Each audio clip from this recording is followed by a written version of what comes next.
Offensive coordinator Cody Worley. We'll go to Ken Kreitzer first in person and then jump into Zoom. Thank you. Ken Kreitzer, Vets Media Coach. Good to see you. Good to see you. Yeah, game Saturday, Kellum started, struggled, and then Dwayne Coleman went in and really had a good game. 4 drives of 75 yards. What was the dynamic for you working with the 2 quarterbacks?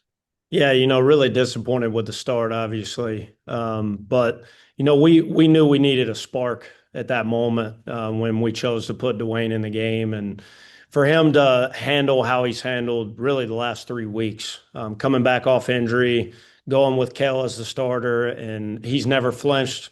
He's been a great teammate. He's been very supportive, and I knew that he would be ready given the opportunity. But for him to step in and play as well as he did, I was really proud of the effort and the performance. And just getting on the board, Briggs Bartosh, 75-yard run at the end of the first quarter. What was that like when you watched it happen? Really, it was great to see finally. We knew that once Briggs hits a crease, that he has the opportunity to take it to the house, and it was as well as you could have blocked the play. So I was really proud of the execution versus the front that we saw. And the 6 guys that were blocking the core front and the guys digging on the perimeter, he hit the crease and the rest was history. So it was great to finally get him loose because we knew what he could do from a talent standpoint, but that was as well as you could have blocked that play. Yeah, and then a 75-yard, 13-play drive in the second quarter. Dwayne Coleman throws at 17 yards to Samari Howard in the end zone. That was a great looking play. Yeah, we've things that we've practiced over the course of the last few weeks in fall camp and brought it out at that given opportunity. And Samari ran a really good route, and Dwayne was able to set his feet and throw a really good ball. Hayden Reed did a really good job on edge pressure of aborting his fake and taking the edge pressure. It was really well executed play overall. I got to ask about Brady Anderson's really been making plays this year. Gets a 68-yard pass from Dwayne in the fourth quarter to make it 38-35. What was that play like to see? Yeah, the play before, to go back, Brady is every game he gets better, and he's still young and still has a lot of growth there. But for him to step in and make the plays that he's made, I've been really pleased with that. But that particular play, the play before, we get the fumble, they overturn it because he was out of bounds, so we have a 4th and 6 call. And we had talked about it on the headset of if they play trap, be ready for the Moore route. And it popped open. The safety didn't get over the top, made a great throw. Brady made a great catch and finished in the end zone. It was great execution. And just overall, 397 yards gained rushing. Dwayne, 118, Hayden Reed, 113, Briggs Bartosh, 99. How did you feel about the offensive line and then the production of your running backs and quarterback? Really good. Wasn't good enough. We can't spot them 21 points. And that's a lesson that we've learned twice. And hopefully, we've seen the product when it goes both ways. When we protect the ball and we play our brand of football and, we're able to execute, then we have a chance to win. But when we don't do that, we don't give ourselves a great chance to win. I was really proud of the fight, being down 21 twice. We're down 21-0. We're down 28-7. We put ourselves in a position to win the game, and we didn't finish. So all the production, all the stats, none of it matters, but wins and losses and what we can do to control that category. We can't turn the ball over 3 times. Thoughts on what you see in the East Carolina defense? I think they've traditionally, when you look at them, they've had one of the better units in this conference over the years. I've got a lot of respect for Blake Harrell. Worked with Blake at Kennesaw State. He's now the head coach, but he'll have a major impact in the defense. And I've known Josh Aldridge, the defensive coordinator, over the years as well. I know they'll be really well coached. I have a great plan. They're really talented, really fast, and we got our work cut out for us, just like we do every week in this league. Thanks, Coach. Thank you. We'll go to Sal Interdonato. Sal, go ahead. Hey, Coach. How you doing, Coach Worley? Appreciate your time. I'm good, Sal. How are you, man? I'm good. I know you're not happy with the 3 turnovers at the beginning of the game, but is there anything that you learned about the offense through the rest of the game and the fight of the offense that you could take to East Carolina? Absolutely. The fight and the resiliency and what we proved is when Army doesn't beat Army, we can be a good unit. And to see the production value that we had and the plays that were made, unfortunately, we weren't able to finish.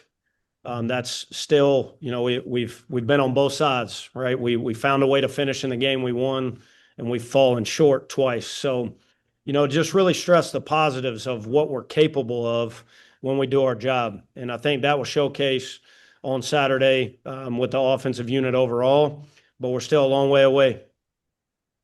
Are you comfortable playing two quarterbacks in the game? Would you like it to be just? I know Kale played the full game on at Kansas State, or is it kind of see how it goes against East Carolina?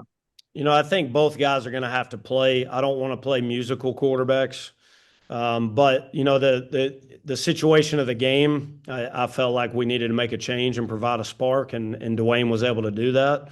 I still have trust in Kale, because he's shown that he can win a big game and play really well. It just wasn't his day, and sometimes it's not. And I told them, I played the position. I've been the most popular guy when I was the backup, and everybody wanted me in the game. And I've also been the starter, where when things aren't going well, they want someone else in the game. So for them to manage that the way they've managed it with maturity and really support each other, I think that's the biggest thing. But we're going to need both of those guys just like we do every week. One last one. Can you talk about Hayden Reed's toughness? I know he's playing through some injuries. He got hurt in the game. I wasn't sure he was going to get back in. He gets back in. He's throwing blocks. He's running hard. Can you talk about what he means to the offense right now? Yeah, I think if you're not tough, you can't play at Army, and he embodies that. And he is playing banged up, and his resiliency and fight along with a lot of other guys, but he comes to work every day, and when he's available, he's available. He practices really, really hard, and that shows up in the game. But, he made a lot of plays in the game and was able to come back in. But, he's one of the toughest guys on the team. But all 11 of the guys that play and the guys that even the backups, you have to be tough to play our brand of football, and especially at that position. So I was proud of the resiliency of Hayden Reed and really all of them, to be honest. I appreciate it. Good luck on Thursday. Thanks, Sal. Appreciate you. Go Hey to Cody, Ken McMillan from the Record. Hey, Ken, how are you? Good, buddy. Hey, tell me about what did you talk to Kale about after you guys pulled him, and then talk about how he responded well at being sent back into the game at the end. Yeah, I was just like, listen, man, it's not your day. And sometimes it is what it is, but today's not your day. And he handled it okay. What I mean, like being in that position is difficult, but he handled it like a pro and knew that when we needed him again, he stepped up and gave us a shot. So it just to handle the situation, really both of them with the maturity that they've handled things as a professional. Those are hard situations to put kids in, and hard situations that they've been in. And I trust both of them, and the support they have for each other and for the unit, and our unit trust both of them. I just told him, stay in there, hang in there. Today's not your day, but be ready for when your number's called, because in the fourth quarter and in overtime we needed him, and he gave us a chance. How tough is it to step into a game in that situation? Because he did it against Tarleton and he did it the other day. I think it's preparation and mental preparation and the focus within the game. It's like we told them at halftime too. It's you got to be ready for your opportunity. And I told him, you're a play away from going back in and rewriting this story. And he was prepared for the moment. I wouldn't say it's easy, but he was prepared for it, and he gave us a shot. Can you tell us about the last play of the game, the pass to Noah? Yeah, so it's a naked throw where we had two levels on the route. They covered Samari Howard. We had a shot at Noah. Wish we would have strung it out a little bit more and gave him a chance in the back of the end zone to let him beat that guy over the top. Thought it had a chance to look very similar to Samari's touchdown if we can continue to extend the play a little bit and put a little air under it. But it was a foot away. It's a game of inches. You know what I mean? And we weren't able to finish. Can you give us a little behind the scenes look here? You're the quarterback's coach, you're the OC, but Jeff's the head coach. Can you tell us about the dimension that you two have in deciding which one of these two guys is going to be the guy this week? Yeah, I think it's the week of preparation. You always evaluate practice and how we're moving as a unit with certain guys in the game, and it's really been that way from the beginning. And even last week, it wasn't Dwayne wasn't 100% going into the game, but he was ready for the opportunity. But it'll be an evaluation as things go throughout the course of practice to see who gets that call to start this game on Thursday. When do you want to make a call? Obviously, we got one of our main practices today. We have another practice tomorrow. I'd like to have a decision made by tomorrow's practice. I asked this of one of your players earlier. Last year was almost a given. You guys would go into a game, you would score on your first drive, you'd score on your second drive. Bryson was that consistent. You guys haven't found that early success yet. How concerned are you? That was the biggest thing going into the week, Ken, and we stressed starting fast, starting fast. The first 4 plays, we get a first down, we're moving the chains, and then we turn the ball over. And when you look at the first drives of games, it's us beating ourselves. It has and not to take anything away from the opponent by any means, but the thing about starting fast is doing your job, and that goes for any drive, but especially when you start a game, we've got to be more poised of taking care of our responsibility and doing our job better. So I wouldn't consider it a concern. We just got to do a better job. Lastly, in the game of football, you want to build momentum. You want to build to a crescendo. Tarleton was tough. Kansas State, you guys improved on so many aspects, offense and defense, won the game. Coach said today that there was a bit of a step back this week for both units. Tell me about how difficult it is to maintain a positivity and a growth every week. I think it's all about consistency, how you prepare and how you play. And right now, we're not a consistent football team. We show glimpses of really, really good, and we show glimpses of really, really poor play. So we got to find the middle ground and turn the corner. And hopefully, our kids understand that because we've lived through both scenarios.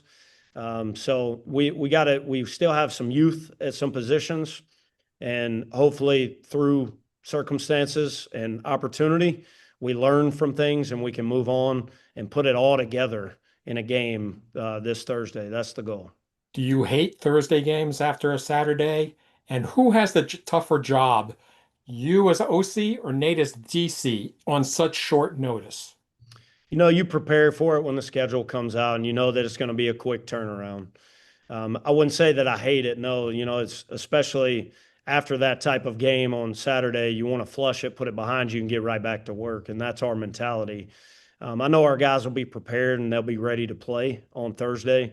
In terms of your question about myself and Coach Woody, I think it's a challenge every week in this conference. I truly believe we play in the best group of 5 conference, and week in and week out, there's every team that we play, we have an opportunity to win, and every team that we play, we have an opportunity to lose. And it's all about, the plays that we can make, the plays that we need to do during the course of a week of preparation to give ourselves a chance. But hopefully we'll be prepared and give our kids a chance on Thursday night to get to 2-2. That's the goal. But it's not tougher for either you, the DC or the OC on a short week. There's nothing different or more challenging. I would say it's equally challenging, to be Okay. honest. So, It's whatever they do offensively and whatever they do defensively. You have a shortened week. You're losing practice time. You're losing meeting time. So you got to crunch all that in a short period of time. So I would say it's challenging for both teams, both coordinators, everybody involved. We'll go cool. to JJ now. Thanks for your time. Thanks, Ken. Hey, coach. Obviously, both your quarterbacks have a strong mental fortitude, but how do you, as their coach, keep both of their confidences up? I think it's really just talking through in preparation as well. So it's, you have individual conversations with them. And I think with the quarterback position, but the kids nowadays in general, I think you have to be really blunt and honest with evaluation, with performance, with doing your job. And we go as the quarterback goes. And when we can be consistent and play well at that position, it helps everybody involved. So, them understanding that, and it's a tangible goal. I perform well in practice. I perform well in games. Those are the things that give us an opportunity to be successful. But, it's an ongoing, preparation throughout the course of the week. It's ongoing conversations, but those guys are confident in their ability. They're a next play mentality. Obviously, Kel was disappointed in his performance, but it's over. And it's time to move on, and it's time to get ready to go play ECU. Perfect. Obviously, you guys had a great rushing attack against North Texas, and you had some success in the air. As the coach, how do you balance maintaining your ground identity while keeping the defense honest? I think that's the goal every week. You try to present and keep defenses off balance with formations, motions, shifts, play calls, whether it's run or pass, option, you name it. You're trying to keep them off balance and take what they give you. And so we've been able to do that in games and be efficient in the pass game and make some plays in the pass game. And you hope that continues. But you'll continue to take what the defense has given you and keep them off balance when you need to. Obviously, without giving away too many secrets, the red zone execution's been a bit inconsistent this season. What adjustments have you guys tried to make in this short preparation to start getting them to be touchdowns instead of field goals or turnovers? Yeah, I think you said it. Like the understanding that the red zone is critically important, and everybody being on the same page. Hey, we're here. We're down here. We may get different looks from the defense. We may get certain play calls. So we've got to have a heightened sense of focus and poise when we get in those scenarios, and I've got to help them as well with play calling and creativity. But we've got to do our job, and I know that's cliche. That's our goal here. But we can't have missed assignments. We can't have foolish penalties, which luckily for us, we haven't had. But the turnovers and setting ourselves off track on first and second down, those are the critical elements down there. And when we have an opportunity, we have to punch it in the end zone. So the emphasis is there. Now we got to go and perform and do it. Obviously, it's never easy when your quarterback goes down hurt, especially in overtime before the last drive. How do you, as the coach, prepare for that sudden mind change and get the guys ready for that drive? It's just the trust in everybody. It's next man up, and I knew Kel would be prepared, and it doesn't change my focus on whoever is at quarterback can perform what we ask them to do, and I think our unit trusts those guys. So it wouldn't matter if it was a new left guard or a new tight end or a new running back, new slot. It really doesn't matter. It's next man up. We trust them to do their job. We put them in successful situations and expect them to be able to perform. You had a number of big drives, a 75-yard run touchdown by Briggs, a 68-yard touchdown catch by Brady. Is there anything that you use to identify those moments when to take those big shots? Again, I think it's a lot of the flow of the game, what you're getting defensively, how they're trying to play certain sets, what's their identity, and then assess in your game plan what could work in certain situations. And luckily, we were able to make some big plays and have some explosive plays and one play drive or a really long run that broke things open, able to have explosive plays. And we've got to continue to do that when the opportunity is there to have an 18-play drive and punch it in the end zone. That needs to be who we are as well. But in terms of when those moments arise, I think it's really guys executing at a high level is when you see those type of plays happen. All right, and lastly, obviously the mob's been getting a lot of praise this season for the work they've done. How is that unit developed, and what makes them so effective with the Army system? I think every week those guys, especially the tackle box with new faces, we knew going into the season that we would be a work in progress, and those guys have continued to get better every week. The three strongholds in the guard box with Will Jeffcoat, Brady Small, and Paolo Generelli, those guys have played a lot of football. But the continuity and those guys getting game reps every week in preparation, continuing to get better is the overall goal. And every game, I think those guys will continue to build their chemistry. And the guys that may not have played a lot of football will continue to get better every week.